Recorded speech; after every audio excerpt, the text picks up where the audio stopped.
15 legendary old Hollywood marriages that turned I do into forever. Blockbusters fade, fashions change, but a marriage that thrives past 50 years? That's the one special effect Hollywood can't fake. Tonight, we celebrate 15 couples who wrapped their vows around half a century or more of shared sunrises, proving that affection, humor, and stubborn loyalty can outshine any spotlight. Settle in as we count down from number 15 to number 1. Each chapter adds a fresh layer of wonder, and the moments link together like charms on the same well-worn bracelet. Number 15. Joe Mantegna and Arlene Vrhel. Wedding year, 1975. Years together, 50. Back when Joe was a hungry Chicago actor, Arlene slid him a slice of deep dish and her phone number in one smooth motion. 50 years later, he still calls it the best double order I ever placed. Their daughter Mia's autism diagnosis inspired the couple's biggest joint role,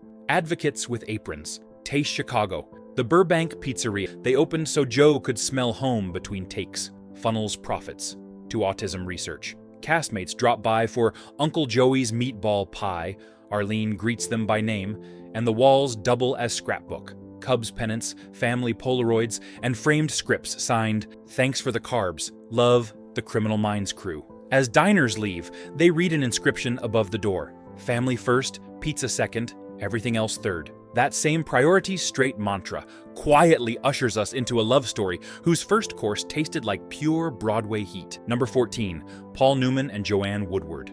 Wedding year, 1958. Years together, 50. When Paul and Joanne met on stage, the temperature in the theater spiked, and so did the gossip. He was married, she was magnetic, and conscience soon demanded a clean slate. Their Vegas wedding under a neon cowboy began a fiery partnership steeped in philanthropy. Around the Connecticut dinner table, early salad dressing experiments turned into the Newmans' own empire, pumping hundreds of millions into charities. On lazy Sundays, they raced canoes on Long Island Sound. Evenings, Joanne baked pies while Paul practiced amateur magic tricks for the kids. He once said, "Joanne makes every day taste like summer berries." And that sweetness flows naturally into the next couple, a duo that swapped martinis for kale smoothies and never stopped cheering one another toward the spotlight. Number 13, Christopher Plummer and Elaine Taylor. Wedding year, 1970, years together, 55. Elaine first captured Christopher's attention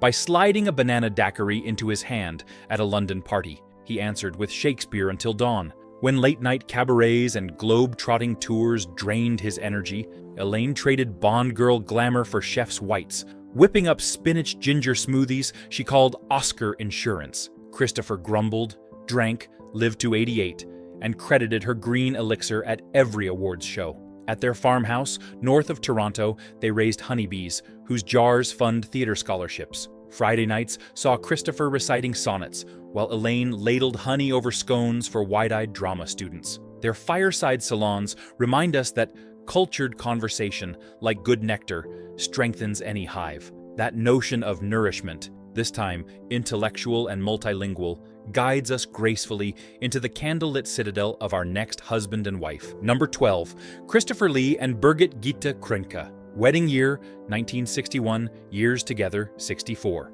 A tepid cup of tea at a Rome Film Festival sparked their meet-cute. Lee complained. Gitte countered in fluent Danish, and their linguistic duel turned into a 6-language courtship. English at breakfast, Italian for opera, French for flirting, Danish for teasing, German for debates, Elvish for private jokes, decades before Lee played Saruman. Home in London, they hosted Halloween soirees where Dracula himself served pumpkin soup, while Gitte led candle-lit readings of Nordic poetry. Between film shoots, they fenced on the lawn, each bout ending in laughter and a picnic. Lee believed mystery protects magic, and that sense of secret wonder connects seamlessly to a marriage born in espionage fame, yet rooted in the simplest daily call and response. Number 11, David McCallum and Katherine Carpenter. Wedding year 1967, years together 57. The suave Ilya Kuryakin melted when Katherine, a model-turned-assistant, teased him about his Scottish burr. "Lovely sound, sir, but can it order coffee?" 6 months later, they exchanged vows and a promise called the 3-zone rule. He would phone at her breakfast, lunch, and dinner, no matter where his shoot took him. When their son wanted guitar lessons, David bought 2 and learned side by side. Katherine mailed him Polaroids of blooming roses to brighten long NCIS nights. He pressed the petals into songbooks, saying her garden keeps my dialogue alive. After David's 2023 passing, Katherine still slips fresh petals into his favorite scores, telling friends it's her way of sending new lines for him to learn somewhere beyond the set. Their rhythm, steady, musical, reassuring, leads smoothly to another pair whose shared discipline literally keeps the press running. Number 10, Héctor Elizondo and Carolee Campbell. Wedding year, 1969, years together, 56. Sword practice at dawn, letterpress at dusk. That's a day in the life of Héctor and Carolee. After trading bamboo sword parries on a rooftop, they vowed never to lose daily rituals. Carolee's ninja press prints art books so exquisite museums fight for copies. Héctor inks each colophon, drawing a tiny bell, the Spanish meaning of his surname, for luck.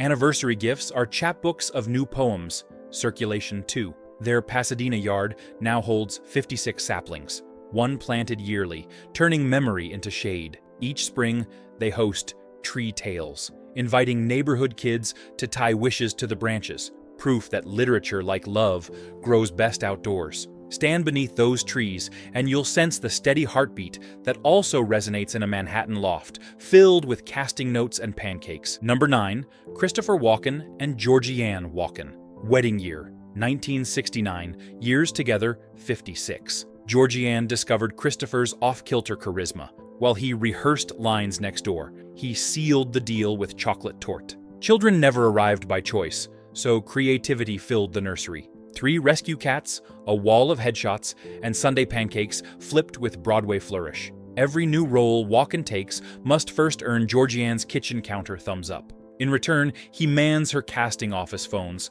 calming nervous actors with deadpan encouragement. Try not to worry, I haven't danced either yet. Come December, they host a Pancakes and Playbills brunch, where aspiring actors trade audition stories for Walken-made maple stacks. Kitchen theater at its coziest. That generous loop of feedback ushers us gently toward a duo whose honesty fueled progress far beyond the stage. Number 8, Ossie Davis and Ruby Dee. Wedding year, 1948. Years together, 57. Honeymooning in Jim Crow America, they were denied a hotel room until Ruby recited the Constitution to the night clerk. That fearless eloquence echoed throughout 57 years of joint activism, Broadway by day, freedom rides by night. Their pact of total transparency kept resentment from ever taking the microphone. Instead, they directed energy toward civil rights speeches and children's literacy drives. On their golden anniversary, they filled the Apollo with free seats for neighborhood families and staged scenes from A Raisin in the Sun as a living gift. Spike Lee once said, their cameo in Do the Right Thing wasn't casting, it was planting royalty on the block. The neighborhood agreed. From Harlem Renaissance hearts, we stroll straight into Nashville sunshine, where rhinestones meet asphalt devotion. Number 7, Dolly Parton and Carl Dean. Wedding year 1966, years together 59. He saw her in a laundromat tank top and warned she'd sunburn that porcelain skin. She laughed, married him, and wrote half her discography on their front porch. Carl shuns cameras so thoroughly, tabloids invented rumors he's imaginary. Yet Dolly credits him for every brave leap. When she considered selling her music catalog, Carl brewed coffee, played her early demo tapes, and said, "Don't undersell that girl in the hills." She kept ownership. Their private 50th vow renewal featured Carl as DJ spinning Led Zeppelin, his favorite band, while Dolly's cake frosting read, "Rock and Roll Married Country." Once a year, Carl drives her old tour bus onto the property so they can camp out like newlyweds, stargazing and trading corny knock-knock jokes till dawn. Quiet support, like Carl's, meets its equally steadfast counterpart in a couple whose deadpan banter still rattles living room rafters. Number 6, Bob and Ginny Newhart. Wedding year, 1963. Years together, 62. Buddy Hackett predicted everything. Marriage, kids, even a daughter named after him. And the prophecy sticks like Bob's dry punchlines. Ginny, daughter of a comedy writer, hones Bob's material by circling jokes needing vitamins, their code for more zing. When pneumonia hospitalized her, Bob whispered, "Looks like I get the last word," and Ginny croaked, "Temporary privilege." Their hallway of framed rewrites doubles as a museum of marital collaboration. Now they host monthly Zoom trivia nights for grandkids, awarding vintage joke cards as prizes. Bob calls it syllable exercise for the next generation. That same collaborative spirit set the stage for another team who turned real-life mismatches into pure comedic gold. Number 5.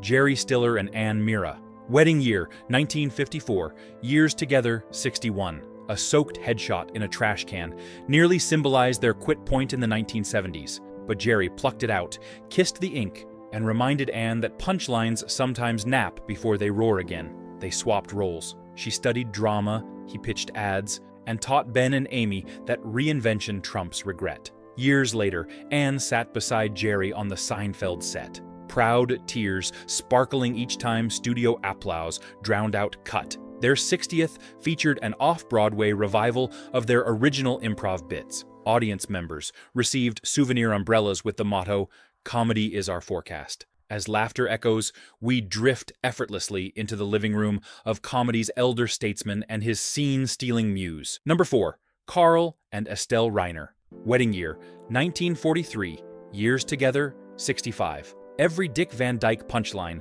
survived an Estelle test. If she laughed, America would too. Long after Carl's retirement, the couple hosted weekly joke swaps with neighbors. Admission was one personal anecdote and a homemade cookie. Estelle's late-life cameo, "I'll have what she's having," sparked a wave of roles for actresses over 60, a milestone Carl toasted with sparkling grape juice, and a handwritten certificate titled Scene Stealer Supreme.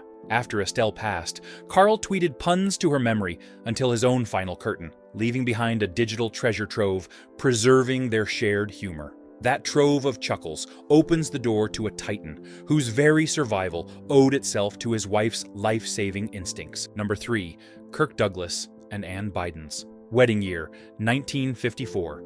Years together, 66. He invited her to a fancy Paris bistro. She countered with scrambled eggs at her flat. Proof humility beats swagger. Ann later steered Kirk clear of bankrupting investments and a fatal plane ride, while he admired her fluency in 5 languages and unwavering calm. Together, they founded playgrounds across LA, so underserved kids could swing toward the stars, as Kirk put it. On their 60th, they returned to the Hollywood Bowl bench, where he first proposed, chiseling a tiny star beside their carved hearts to honor every grandchild. Carved hearts lead smoothly into a love that first tasted floor cake and later punched Parkinson's in the jaw, literally. Number 2, Alan Alda and Arlene Weiss. Wedding year, 1957. Years together, 68. Their love launched with a toppled rum cake they sampled right off the kitchen floor, an act of shared spontaneity that still defines them. During MASH's peak, Alan flew home weekly for their Sunday cinema ritual. When Parkinson's arrived, Arlene laced up boxing gloves beside him, turning therapy into a duet of jabs and jokes. They keep gratitude journals, exchanging them in ribbon each New Year's Eve. Recently, they recorded a podcast episode in which Arlene asked Alan 30 questions they'd never covered. Listeners wept as decades-old layers peeled back to reveal fresh awe. Such enduring curiosity now guides us to the countdown's summit, where 70-plus years of breakfasts, crosswords, and morning sonnets reign supreme. Number 1, William Daniels and Bonnie Bartlett. Wedding year, 1951. Years together, 74. They met at Northwestern, bonded over phonetics, and married on fiscal year's last day, so Bill could never forget the anniversary. Through fledgling careers, an experimental open phase, heartbreaking infant loss, and Bill's solitary misstep, they chose candor over collapse. Joint therapy helped them draft non-negotiables: daily breakfast, no secrets, built-in forgiveness, and compliance sparked Act 3. 4 decades of serenity, 2 sons adopted, and history making dual Emmy wins on the same night. In 2024, Bill surprised Bonnie on a podcast, reciting a sonnet ending, "You are the only 6-letter word for forever I need." She whispered back, "Always," and listeners everywhere felt the curtain fall on a masterclass in perseverance. From deep dish phone numbers to floor cake epiphanies, from neon Vegas vows to Broadway backstage baby photographs, These 15 unions reveal the real Hollywood magic trick, finishing the scene every single day. Passion ages, laughter mends, candor renews, ritual steadies, and kindness, always kindness, anchors every act. Which couple sparked your favorite moment? Share it below, tag a friend who still believes in devotion, and subscribe for more true stories that remind us life's greatest blockbusters are promises kept. Because when love rolls the credits, cynics finally hush, and hope stands for a well-deserved ovation.